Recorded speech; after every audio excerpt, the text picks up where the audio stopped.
തുടരുക സ്റ്റീഫൻ. ഇന്നിപ്പോൾ ടെല്ലബീബിലടക്കം വലിയ ആക്രമണ സംഭവങ്ങൾ ഉണ്ടായി എന്നാണ് കേൾക്കുന്നത്.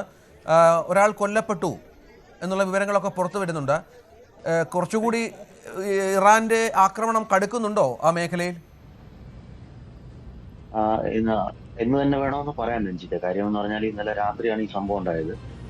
സംഭവിച്ചത് ബ്ലാസ്റ്റ് ആയിരിക്കുന്നതെന്ന് പറഞ്ഞാൽ ഇവിടെ ടെലവിലുള്ളൊരു മറ്റേ അപ്പാർട്ട്മെന്റ് ആണ്. അപ്പം അത് പഴയ വളരെ വളരെ പഴകുന്ന അപ്പാർട്ട്മെന്റ് ആണ്. ആ അപ്പാർട്ട്മെന്റ് കൊളാപ്സ് ആയിട്ടാണ് അവിടെ ഒരു ഇസ്രായേലി അല്ല മരിച്ചിരിക്കുന്നത്, ഒരു വിദേശ വനിതയാണ് മരിച്ചിരിക്കുന്നത്. ഒരു മറ്റേ കെയർ ഗീവറായിട്ട് വന്നതാണ്. അവരാണ് മരിച്ചിരിക്കുന്നത്. അതിൽ ഒരാൾ മരിച്ചിരിക്കുന്നു, ബാക്കി ഒരു 10-27 പേർക്ക് ചെറിയ പരിക്കുകൾ. അല്ലാതെ വേറെ വലിയ കാഷ്വാലിറ്റീസ് ഒന്നും ഉണ്ടായിട്ടില്ല. അതും അവര് എന്തോ ശ്വാസം മുട്ടി മരിച്ചെന്നാണ് പ്രാഥമികമായ റിപ്പോർട്ട്, ആ ബിൽഡിംഗ് കൊളാപ്സ് ആയിട്ട്. അല്ലാതെ വലിയ കാഷ്വാലിറ്റീസ് ഒന്നും നിലവിലുണ്ടായിട്ടില്ല. പിന്നെ ഇന്നിപ്പം കുറച്ചു മുമ്പ് വരെ അവിടുന്ന് മിസൈൽ ആക്രമണം ഉണ്ട്. പക്ഷെ ഒന്നും താഴേക്ക് പതിക്കുകയോ അല്ലെങ്കിൽ വലിയ നാശനഷ്ടങ്ങൾ ഉണ്ടാക്കുകയോ ചെയ്തിട്ടില്ല. എല്ലാം അയൺ ഡിസ്ട്രോയ് ചെയ്തിട്ടുണ്ട്. ഒപ്പം ഈ IDFന്റെ ആസ്ഥാനം ആക്രമിച്ചു, ഡിഫൻസ് ഫോഴ്സിന്റെ ആസ്ഥാനം ആക്രമിച്ചു എന്ന് അവകാശവാദവുമായി ഇറാൻ രംഗത്ത് വന്ന പശ്ചാത്തലം കൂടി ഉണ്ടല്ലോ സ്റ്റീഫൻ. അത് തെറ്റായ ഒരു വാർത്തയാണ്. അങ്ങനെ ഒരു സംഭവം ഇവിടെ നടന്നായിട്ട് നമ്മളുടെ അറിവിലും ആരുടെ അറിവിലും ഇല്ല. അതൊരു പക്ഷേ അങ്ങനെ സംഭവിച്ചാലും അത് പുറത്തുവിടാത്തതാണോ ആയിരിക്കുമോ?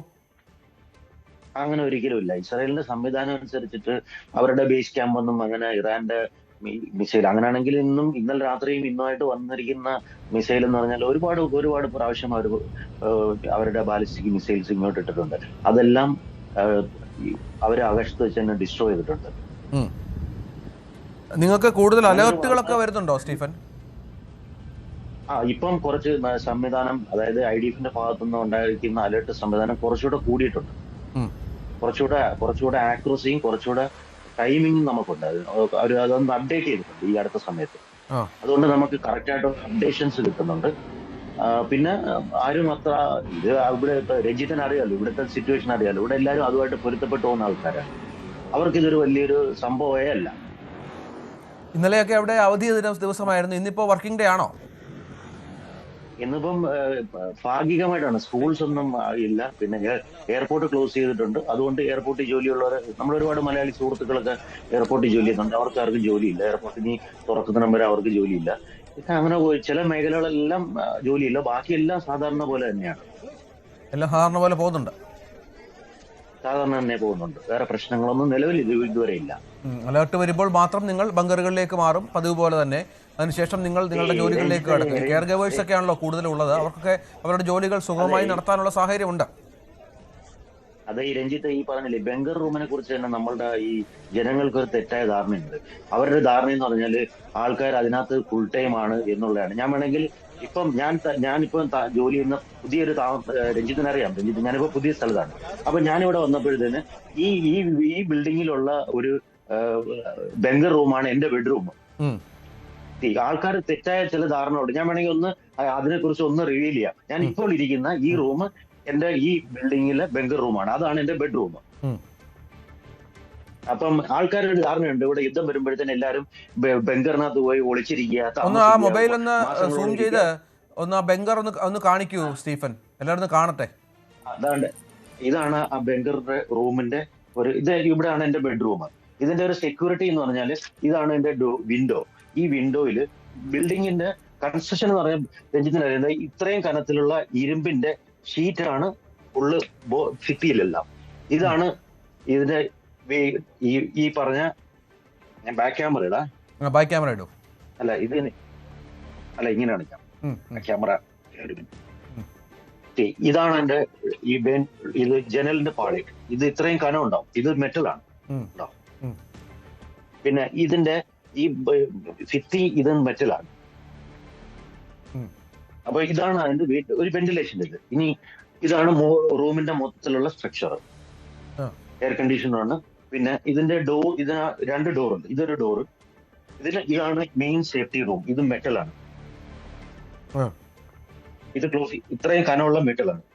ഈ മതിലും ഇതും മെറ്റലാണ്. അപ്പം ഇതാണ് സേഫ്റ്റി റൂം എന്ന് ബങ്കർ എന്ന് ഞങ്ങൾ ഉദ്ദേശിക്കുന്നത്. അല്ലാതെ മറ്റ് ഈ ആൾക്കാർ പറയുന്ന പോലുള്ള അങ്ങനെയുള്ള റൂമുകളോ അല്ലെങ്കിൽ ആൾക്കാർ സ്ഥിരമായിട്ട് ബങ്കറിലോ അല്ല താമസിക്കുന്നത്. അപ്പൊ അതൊരു തെറ്റായ ധാരണയാണ്, തെറ്റായ ആൾക്കാർ അങ്ങനെ തെറ്റായിട്ട് പറയുന്നതാണ്. അപ്പം ഇവിടെ ഇപ്പൊ എന്തെങ്കിലും പ്രശ്നമുണ്ട്, ഇപ്പൊ ഞാൻ താമസിക്കുന്ന എന്റെ ഈ റൂം, എന്റെ ബെഡ്റൂം ബംഗർ റൂമാണ്. ഇപ്പൊ ഇവിടെ എന്തെങ്കിലും പ്രശ്നം ഉണ്ടെന്നുണ്ടെങ്കിൽ അലാറം കേൾക്കുമ്പോൾ ആൾക്കാർ ഇവിടെ ഉള്ളവർ ആരെങ്കിലും ഉണ്ടെങ്കിൽ അവരെന്റെ ഈ ബെഡ്റൂമിൽ ഇരിക്കും. ഇവിടുന്ന് അലാറം ഫിനിഷ് ചെയ്ത് കഴിയുമ്പോൾ അവർ തിരിച്ചു പോകും.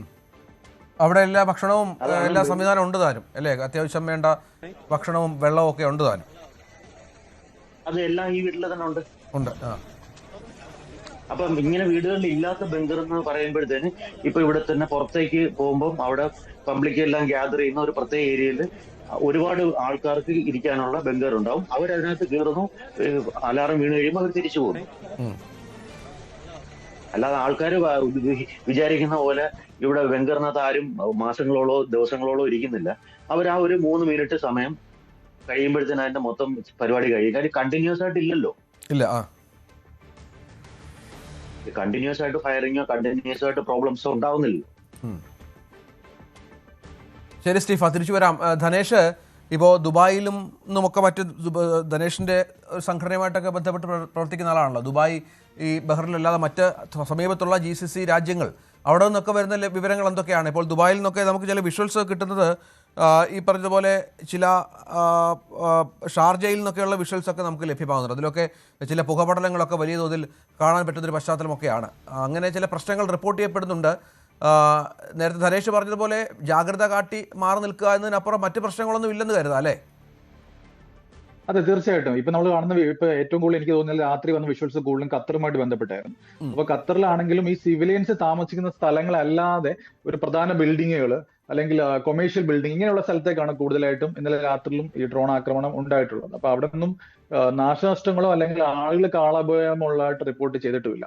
അപ്പൊ അവിടെ നമ്മുടെ സുഹൃത്തുക്കളുണ്ട്, അവരെയും ഞാൻ ബന്ധപ്പെട്ടിരുന്നു. അപ്പൊ അവരും പറഞ്ഞ ഇങ്ങനെ തന്നെയാണ്, അവർക്ക് ഇന്ന് വർക്ക് ചെയ്യേണ്ടതല്ല, കുട്ടികളുടെ എക്സാം എല്ലാം മാറ്റിവെക്കുന്നു, CBSE എക്സാം പോലും മാറ്റിവെക്കുന്നു. ബാക്കി ഇന്നലെ തന്നെ ഇവിടെയുള്ള നോർമൽ സ്കൂൾ, ഇപ്പൊ ബഹറിലാണ് Indian school, Asian school, millennium, new millennium school, ഇവിടെ എല്ലാ സ്കൂളുകളിലും അവധിയാണ്. കുട്ടികൾ ഓൺലൈൻ ക്ലാസ്സുകളാക്കിയിട്ടുണ്ട്. ഏറ്റവും വലിയ പ്രശ്നം നാട്ടിലേക്ക് പറഞ്ഞോളൂ ധനേഷ്, തുടർന്നോളൂ. ഏറ്റവും വലിയൊരു ബുദ്ധിമുട്ടെന്ന് പറഞ്ഞത് നാട്ടിലേക്ക് നമ്മൾ ടിക്കറ്റ് എടുത്ത് അത്യാവശ്യമായിട്ട് പോകാൻ നിൽക്കുന്ന ആളുകളുണ്ടാവും പല കാര്യങ്ങൾക്ക് വേണ്ടി, ചികിത്സയ്ക്കായിരിക്കും, മറ്റ് അടിയന്തര പ്രശ്നങ്ങളായിരിക്കും. അപ്പൊ അങ്ങനെയുള്ളവർക്ക് നാട്ടിൽ എത്തിച്ചേരാൻ പറ്റാത്തതിന്റെ ബുദ്ധിമുട്ട് തീർച്ചയായിട്ടും ഉണ്ട്. മറ്റൊന്ന്, ഈ ഇവിടുന്ന് അങ്ങോട്ടേക്ക് വരാനും ഒരുപാട് പേരുണ്ടായിരുന്നു. ഇപ്പോൾ ഏതാണ്ട് ഇന്ത്യയിൽ നിന്ന് തന്നെ 1800 സർവീസുകൾ, വിമാന സർവീസുകൾ റദ്ദാക്കിയതിൽ ഭൂരിഭാഗം 20% സർവീസുകൾ ഗൾഫ് മേഖലയിലേക്കാണ്. നമുക്കറിയാം അതൊരു പ്രശ്നമാണ്. ജോലിക്കൊക്കെ കയറേണ്ടവരും ഒക്കെ ഉണ്ട്. തീർച്ചയായിട്ടും. പിന്നെ ഇപ്പൊ തന്നെ ഓഫീസുകൾ ഈ ഒരു പ്രശ്നം കണക്കിലെടുത്ത് അങ്ങനെയുള്ള അവർക്ക് വ്യക്തിപരമായിട്ട് അതിൽ വലിയ ഇഷ്യൂസ് ഉണ്ടാവത്തില്ല നമുക്ക് പ്രതീക്ഷിക്കാം. ശരി, ഈ ഒരു സാഹചര്യത്തെ എന്തായാലും പറഞ്ഞോളൂ. അല്ല, ഈ ഒരു സാഹചര്യം എന്തായാലും ഉണ്ടായി പോയി. അപ്പൊ ഇതിനെ ഫേസ് ചെയ്യുക, നമ്മൾ കൂടുതൽ ഉത്കണ്ഠയിലേക്ക് പോകാതിരിക്കുക, പരിഭ്രാന്താവാതിരിക്കുക എന്നുള്ളതേ ഉള്ളൂ. പ്രത്യേകിച്ച് കുടുംബത്തെ നമ്മൾ ചേർത്ത് പിടിക്കുക എന്നുള്ളത് ഈ നിമിഷത്തിൽ ചെയ്യാൻ സാധിക്കും. അപ്പൊ നാട്ടിലുള്ളവരാണല്ലോ ഏറ്റവും കൂടുതൽ ഈ വാർത്തകൾ കേട്ടിട്ട് ബുദ്ധിമുട്ടിലാവുന്നത്. അപ്പോൾ അവരെ ചേർത്ത് പിടിക്കുക എന്നുള്ളതാണ് നമുക്ക് ഈ സമയത്ത് ചെയ്യാൻ പറ്റുക. ശരി, നന്ദി ധനേഷ്. ഒപ്പം സ്റ്റീഫൻ പ്രതികരിച്ചതിന്. ഏതായാലും ധനേഷ് പറയുന്നത് പോലെ നമ്മളീ പുറത്ത് കാണുന്ന പോലെയുള്ള വലിയ പ്രശ്നങ്ങളെ അഭിമുഖീകരിക്കുന്നില്ല. വളരെ ധൈര്യത്തോടു കൂടി അവിടെ ചില കാര്യങ്ങൾ സംഭവിക്കുന്നുണ്ട്. അതിനെ ഫേസ് ചെയ്യുക എന്നുള്ളത് മാത്രമാണ് പ്രധാനപ്പെട്ട ഒന്ന്. നാട്ടിൽ പരിഭ്രാന്തി പടർത്തേണ്ട ആവശ്യമില്ല. അവിടെ കൃത്യമായ മിസൈൽ പ്രതിരോധ സംവിധാനങ്ങളൊക്കെ ഉള്ള രാജ്യങ്ങൾ തന്നെയാണ്, ഹെവിലി എക്വിപ്ഡ് രാജ്യങ്ങൾ തന്നെയാണ് ഗൾഫ് കൺട്രീസ് ആയാലും ഇസ്രായേൽ ആയാലും മറ്റും. നമുക്കറിയാം ഇസ്രായേലിൻ്റെ അയൺ ഡോം ഒക്കെ ഏറ്റവും എഫക്റ്റീവായി ലോകത്ത് തന്നെ ഏറ്റവും മിസൈൽ പ്രതിരോധം, ഡ്രോൺ പ്രതിരോധ സംവിധാനമാണ് ഇത്. ഈ മിസൈലുകൾ വന്ന് അങ്ങോട്ടേക്ക് അയക്കുമ്പോൾ അത് ആകാശത്ത് വെച്ച് ഇതിനെ പ്രതിരോധിക്കുമ്പോൾ സംഭവിക്കുന്ന ഈ ചീളുകളൊക്കെ വന്ന് വീണിട്ട് ഈ ചെറിയ മെറ്റൽ ചീളുകളുണ്ട്, അത് വന്ന് കെട്ടിടങ്ങളുടെ മുകളിലും റോഡിലും മറ്റും വീണ് ഉണ്ടാകുന്ന ചില പുകപടലങ്ങൾ മാത്രമാണ് ഇപ്പോൾ ഉണ്ടാകുന്നത് എന്ന് മാത്രമാണ് പറഞ്ഞു വെക്കുന്നത്. പക്ഷേ ചില ഡ്രോണുകൾ ചില മേഖലകളിൽ പതിച്ചു എന്ന വാർത്തകളും പുറത്തു വരുന്നുണ്ട്. തൽക്കാലം പരിഭ്രാന്തി വേണ്ട, ജനങ്ങൾക്ക് വളരെ കൃത്യമായ അലേർട്ടുകൾ നൽകുന്ന പശ്ചാത്തലം കൂടിയുണ്ട്. അപ്പോഴും നേരത്തെ പറഞ്ഞ പോലെ വലിയ തോതിലുള്ള മിസൈൽ ആക്രമണം, ഡ്രോൺ ആക്രമണം ഇറാൻ്റെ ഭാഗത്ത് നിന്ന് ഗൾഫ് രാജ്യങ്ങൾക്ക് നേരെ ഉണ്ടാകുന്നു എന്നത് ഏറെ പ്രധാനമാണ്. അല്പം മുമ്പാണ് ഡൊണാൾഡ് ട്രംപ് അമേരിക്കൻ പ്രസിഡന്റ് മുന്നറിയിപ്പ് നൽകിയത്. ഇനിയും ടെഹ്റാനിൽ നിന്ന് ആക്രമണം ഉണ്ടായാൽ ഇറാനെ പൂർണ്ണമായും തവിടുപൊടിയാക്കും എന്നുള്ള കാര്യത്തിൽ. ഏതായാലും കാത്തിരുന്നു കാണാം എന്താണ് സംഭവിക്കുന്നത് എന്നുള്ളത്. നമുക്ക് അജയ്, സുധ, ബിജുവിലേക്ക് വരണം അല്പസമയത്തിനകം, ഇടവേളയ്ക്ക് ശേഷം. കൂടുതൽ വാർത്തകൾക്ക് news 18 Keralam YouTube channel subscribe ചെയ്യുക.